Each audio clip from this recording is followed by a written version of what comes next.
So, dun sa ating life group membership na sa ating 2025, meron tayong 2,341. Ang ating plano dyan, by next year, which is papasok ng January, bagamat ang ating fiscal year is September, ang ating life group, I don't know kung what we call that, no? Kasi gusto kong makita yung lahat ng 2,341 members ng life group natin. So, ikakamada na natin yan as activity natin for date, mga January na yan. Kasi may gagawin tayo ng October, November, and December. So, last September ba yung KKB natin? Yung EGR ng KKB? August po. August.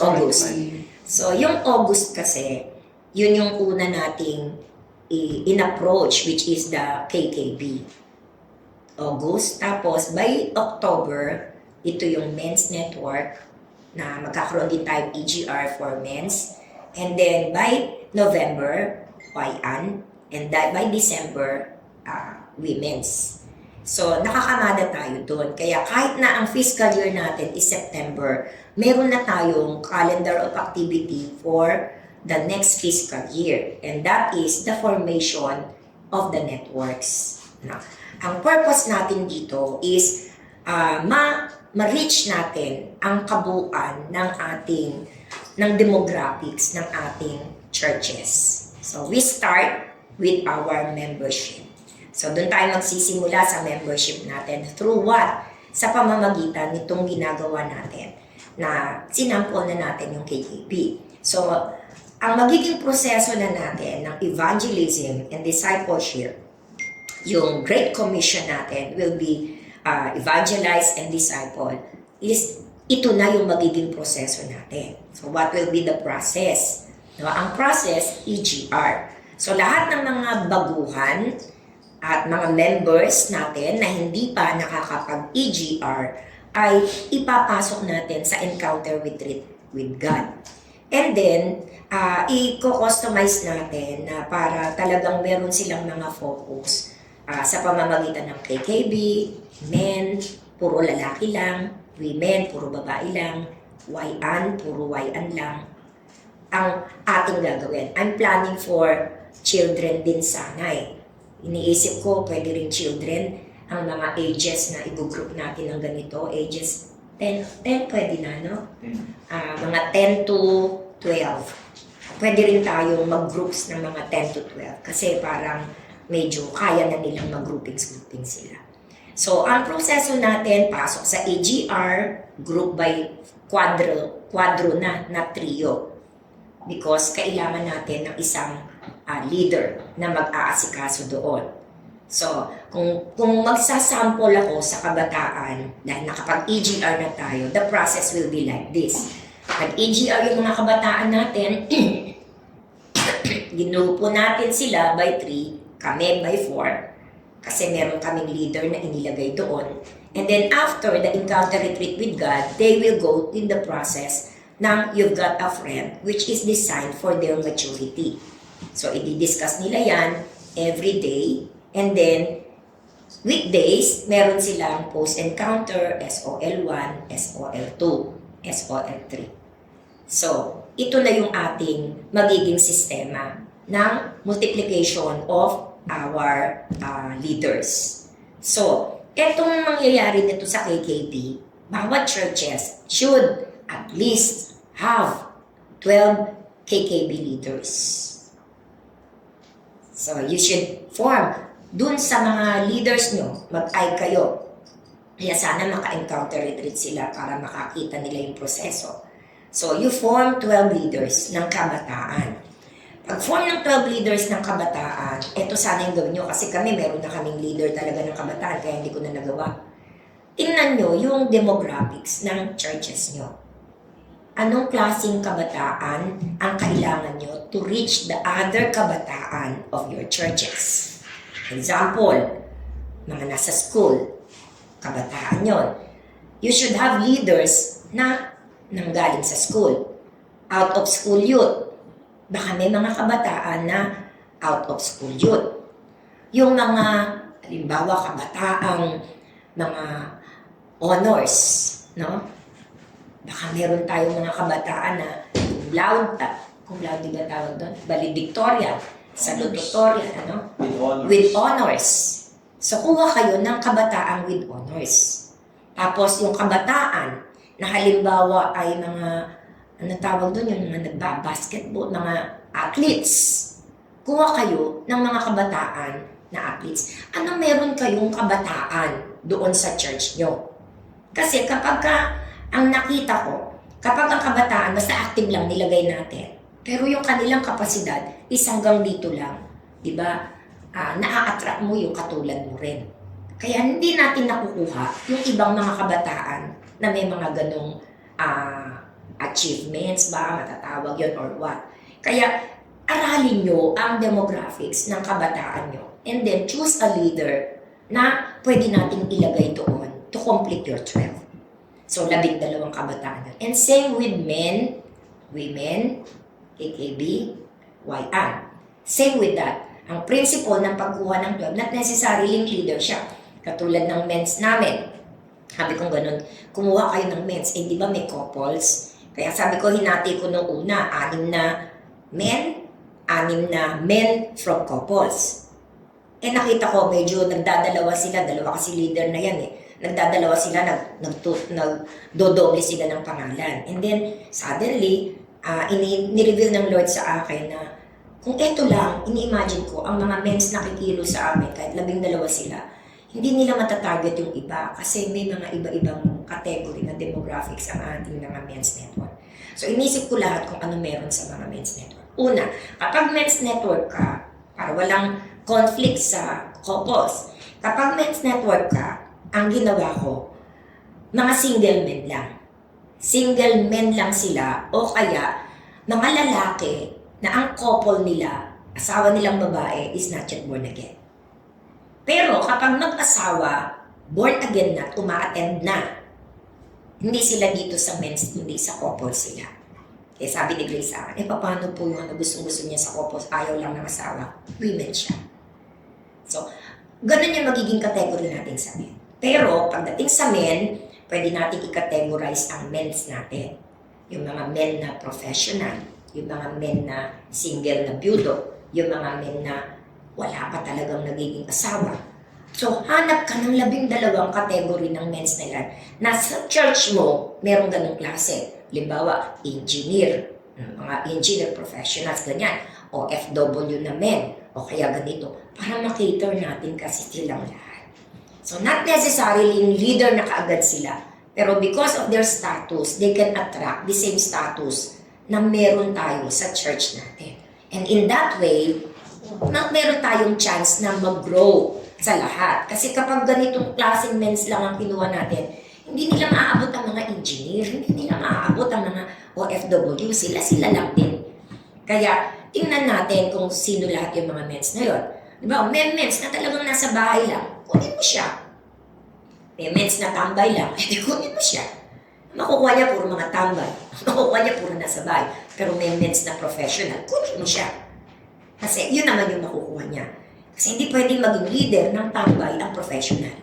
Kaya hindi mo siya mai-incorporate sa men's network natin. Kaya yun inano ng Lord sa akin na i-categorize mo. So hindi na ako nag-stick ng 12, dapat 12 lang. No, 12 men. Para mabilis silang humayo. Mabilis silang mag-multiply. Kaya nilang abutin lahat ng mga churches. Ma-attract nila yung mga, kasi may mga ano-ano na sila. So, intentionally, strategically, ang gagawin natin 12 men's natin. Magkakaroon na tayo ng EGR.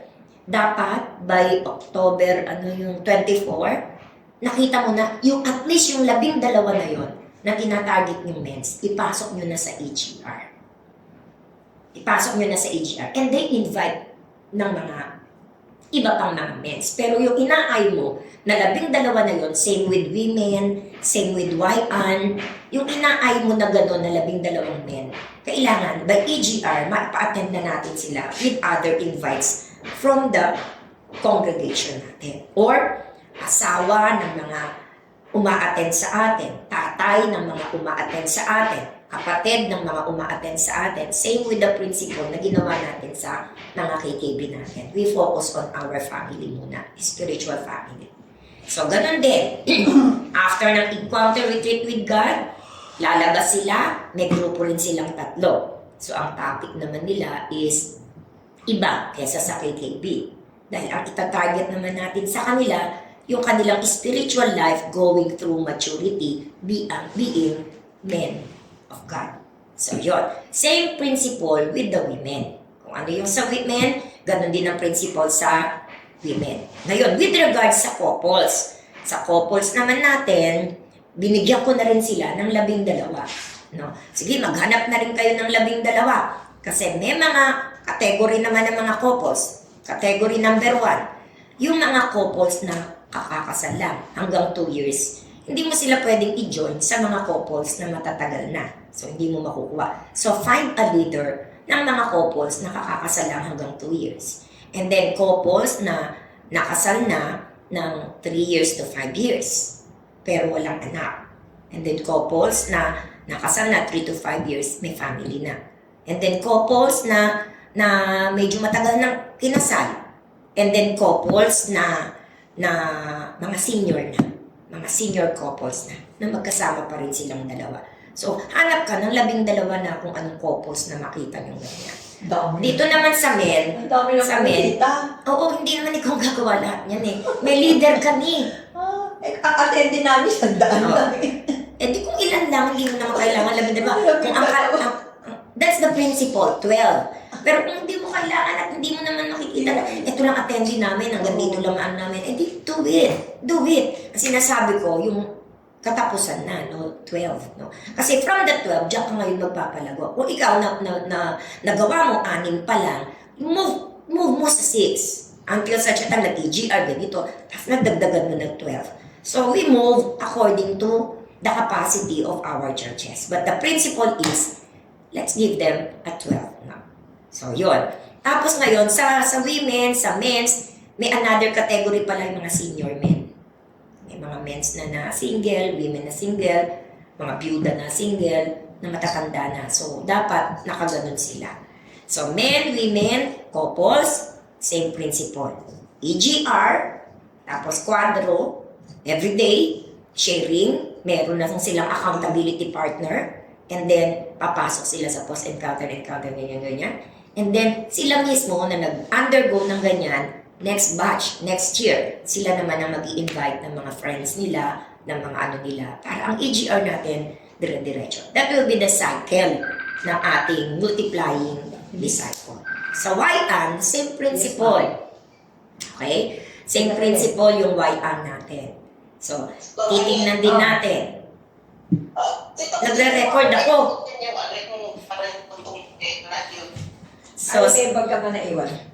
So, same principle din sa YAN ha. Sa YAN, hanapin din natin yung mga category nila. So, YAN na single, ages ganito. Halimbawa, kakagraduate lang, 2 years graduate. Matapos ang nakagraduate sila ng pag-aaral nila, mga 2 taon. So, hanap ka ng leader para doon. So, kung meron kayong different professions, mga YAN na entrepreneur, mga YAN na employees, mga YAN na manager, mga YAN na professionals. So, ganun. Ano natin maigi kung ilan yung makakaya natin gawin. No? Pero target natin, sana magkaroon tayo ng 12 na ganong klaseng YAN. Hindi na ang YAN, halo na, no? Babae at lalaki na. Paano yung mga married na YAN? Couples sila. Kasi sa couples, may young couples. Kaya basta nag-asawa na, hindi na sila YAN. Ipapasok na sila sa couples. At meron namang mga kategory ang mga couples. Merong kakaasawa lang, na 2 years lang na mag-asawa. Kasi iba na yung sila. men? So, men lang talaga. Yung men, mga single. Sa susunod po kasi ang Yung mga women, single. Mga women single. Lahat ng single, men. Lahat ng single, women.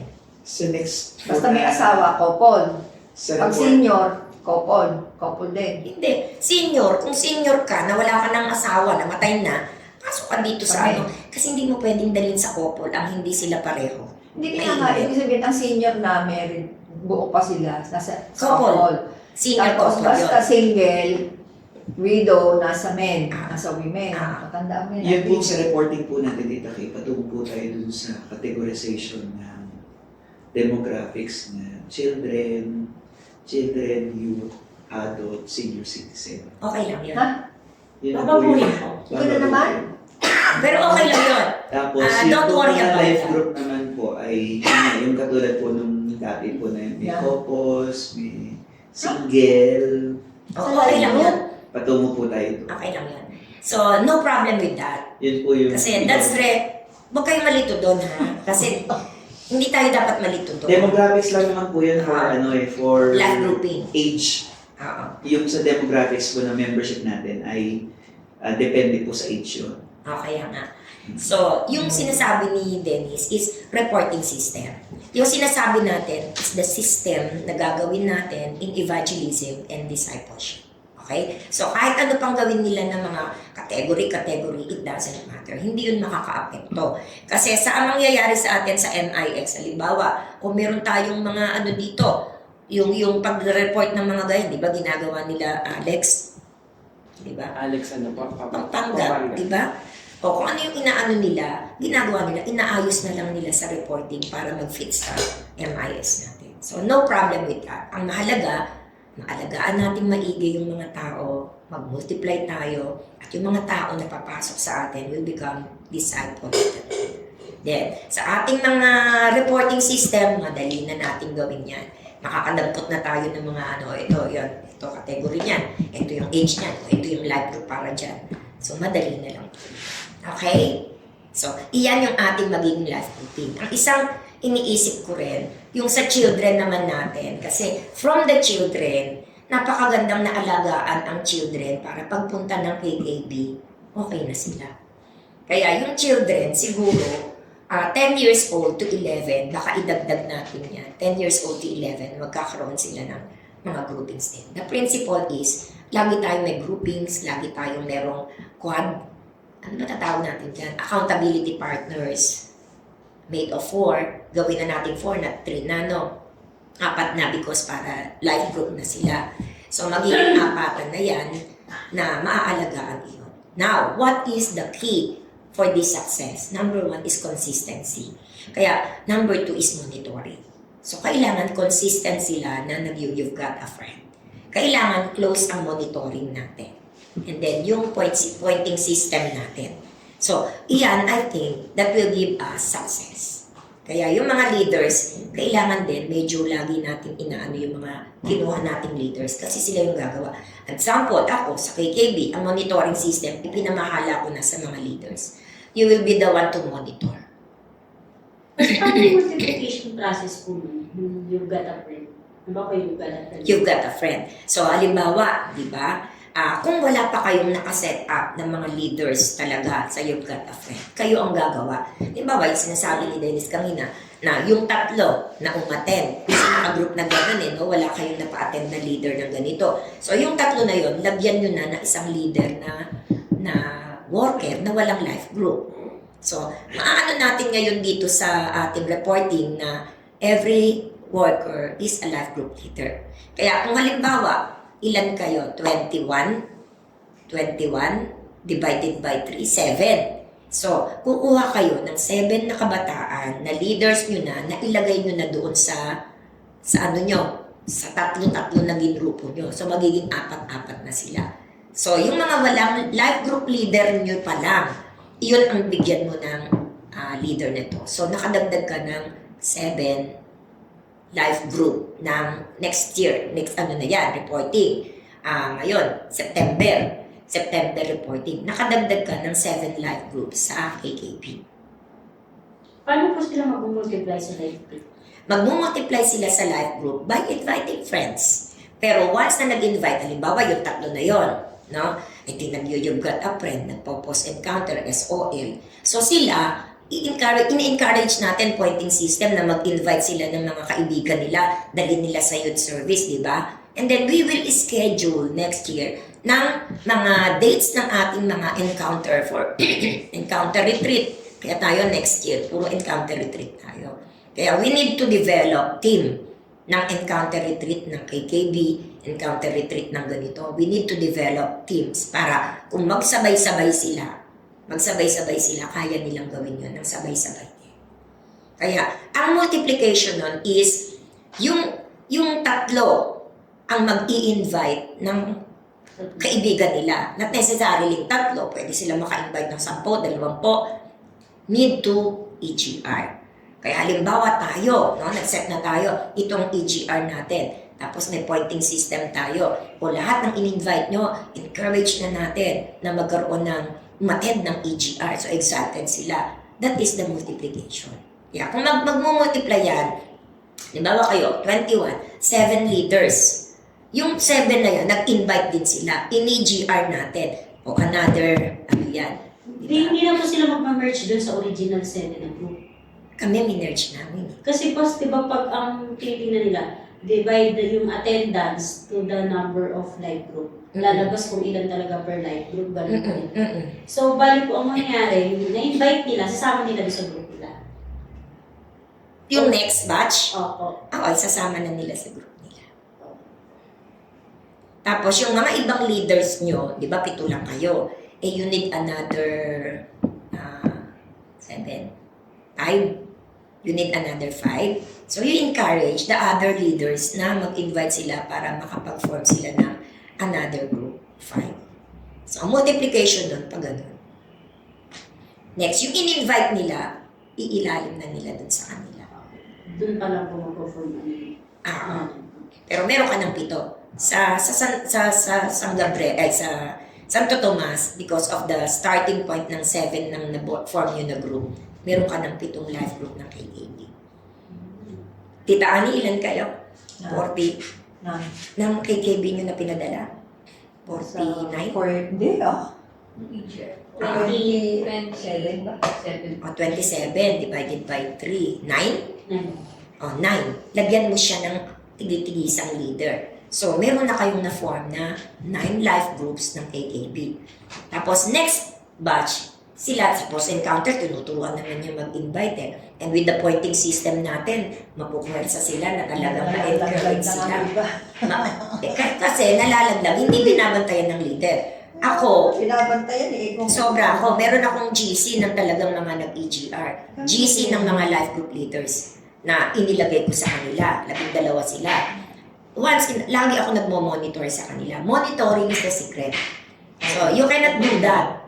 So, yung mga leaders ang bigyan mo ng responsibility. Kaya sabi ko, pananagutan nyo yan sa Panginoon. Alagaan nyo yan. Pagtsagaan nyo yan. Kung hindi yan sumipot, gawin nyo yung mga gagawa ng paraan para makontak nyo sila. Hindi pwedeng sinusukukan. So, yun lagi yung inaano ko sa nililibre ko. Pinapakain ko. Kaya nung nakaraang PRM, sabi ko ganun, lahat ng leaders, sabi ko ganun, magkita-kita tayo, puntahan niyo ako sa harap, kakain tayo. Kaya lang nagtagal kasi si Brother Eddie, yung mga kabataan, kailangan umuwi, nakauwi na yung iba. So, 4 na leader na lang na i-blow out ko, praise the Lord naman. Nabawasan ng gas. Pero, kailangan natin i-fellowship sila. Kailangan natin i-encourage sila. Kailangan natin i-motivate sila. At turuan sila na huwag niyong pakawalan yung ng-EGR na yan. Kaya sabi ko, habang nag-aapoy yan, kailangan set them a place. So, meron ka talagang iaano na gano'n. Kaya may GC ako ng hindi natin pababayaan. As much as possible. Kami, ilan nga kami? 40. Sa 2. So, i-divide. 4 ang ginawa na. May ano dyan eh, may umulit lang eh. Pero may 12 na kaming leaders na nakapasok na silang lahat. Pero yung mga dati, i-norm na rin natin ng gano'n. Yung mga dati dito. Tapos, you've got a friend na rin namin. Kasi yung mga dati nating KKB, hindi naman sila nagdaan ng gano'n. Ilang days pa yung yoga? 90. 90 days din yung you've got a friend. Nandun na sila sa bullying. So, may mga ganun kasi na hindi nila na nakita eh. Hindi nila nadaanan eh. Kaya para pantayin na sila lahat, you've got a friend na lang natin. Orderin nyo na lang. Si Jessica at si Enrique. So, yun. So, yun yung magiging ano natin sa ating life group. So, ang aking expectation sa pagdating ng Next year, kung January man, yung ating life group leaders, ang tawag dyan, hindi ko alam kung ano. Conference. Explosion. Life group leader. Na? Life group leaders explosion. Pwede yun, ano? Life group leaders explosion. Saan ba? Sa next year. Ang ganda ng boses mo eh, talagang pumipikit ako. Nakakaanto. So, ang life group leaders, explosion natin. So, we are expecting that all the life group members will be there. No? And then, sa ginagawa namin na ito, kailangan pinoporma nyo na ang lahat ng mga Eh, paano yung mga wala namang delegate na nakuha? anong delegate? O, di wala. Mag-start kayo dun sa dati. Paano yung kaila Sister Helen? Repeater lang yung mga yun. O, hindi sila. Mag-form sila. Mag-form sila ng gano'n. And then, next, mag-invite sila. So, gano'n. Hindi repeater yun. Oo, Lahat. pinaulit niya. Oo. Lahat. Maganda nga ipaulit talaga eh. Kaya ako, lahat ng men's, ini-encourage ko. Sabi ko kala Brian, ganyan. Kahit nag-EGR na kayo sa men's Eh, pwede bang EGR, pwede bang mas umattend kayo. lesser yung expense? Kasi, Ay, hindi ko alam kung Hindi paano nila- magiging much lesser yung expense hindi nila na yun. kakayanin. Kasi, yung lang sa Sitio Lucia eh, hindi ko pwede alam. mo tayo mag-Sitio Lucia. Eh, saan tayo? Magalit tayo ng mas mura kasi nga, nagiging hindrance. Pasko niyo daw po yung kunin po. Eri po. Kunin ko lang po para Helen. Nagiging hindrance kasi yung amount. Hindi kaya ng iba. Kahit pagpili ka na, may 1.5 is 1.5. Eh siguro magbilang tayo kung sino yung ano. Kasi meron din, meron din kasi sa amin na Hindi hindi naman tayo mag-limit ng 100 dyan. eh saan mo nga ilalagay? Eh, Dito, sa inyo. saan mo ititira? Dito, sa inyo to. Ay, hindi po pwede. Wala nang gagawin mo, hindi nga nila kaya. So, siguro ang gawin natin, mag-categorize tayo. Kasi Kasi kahit na marami, i-balance hindi natin. kakayanin. I-balance na lang natin siguro. Kasi hindi ko rin Mas maintindihan. develop yung fatag. 1.5. Malaki. Kasi kung ang patag may kwarto lang na may bed, okay na yun eh. Mas pagkakaroon sa may bed. Kasi Tita Ani, ang pangit naman na maglalatag ka dito. Hindi siya komportable. Oh, ba't kayo ito pang alat? Pas. Sour yan, sour. Magpalagay ka ng bed doon sa mga kwarto mo. Hindi kasi pwede yung magdadala ng bedsheet, magkakanon. Ayaw nila yun eh. Siguro ganito gawin natin, Arianel. I-ano mo, sino yung pwede na magdala ng bed? Sino yung pwede sa... I-categorize natin. Tapos, i-meet natin sila kung saan sila talaga pwede. O, yung mga pwedeng sa side lang matutulog, sama-samahin natin. Doon na lang sila sa Hindi side. naman may pera, no? Eh kasi sa amin, hindi lahat may pera, pero Pero lahat siguro po, pinagsisikapan nila, nag-iipon na sila eh. Yun nga po, i-announce ahead of Nag-iipon time. na sila. Nag-announce na kami. Sinabi ko, sabi kong gano'n, 1.5. O sige, mag-iipon na. Wag mo, puling-puling ko, hingan nyo sila ng ano, tatsagayin talaga. Eh, ikaw, marami ba sa inyo? Alin po? Ang men. Mens! Mens! Pati lang naman sa akin, kaya-kaya nila yung mga workers. Ay, pala. Ano na yun eh. Tsaka hindi naman lahat hindi kaya, Tita Ani. Gawa nyo ng paraan. Sponsor ang puti. Mag-sponsor kayo, humingi ka ng mga sponsorship. Hingi mo kayo Para sponsor. ibibigay mo dun sa talagang walang kakayanan. Tulungan nyo kasi Kung 1.5 church nga ano yan, to eh.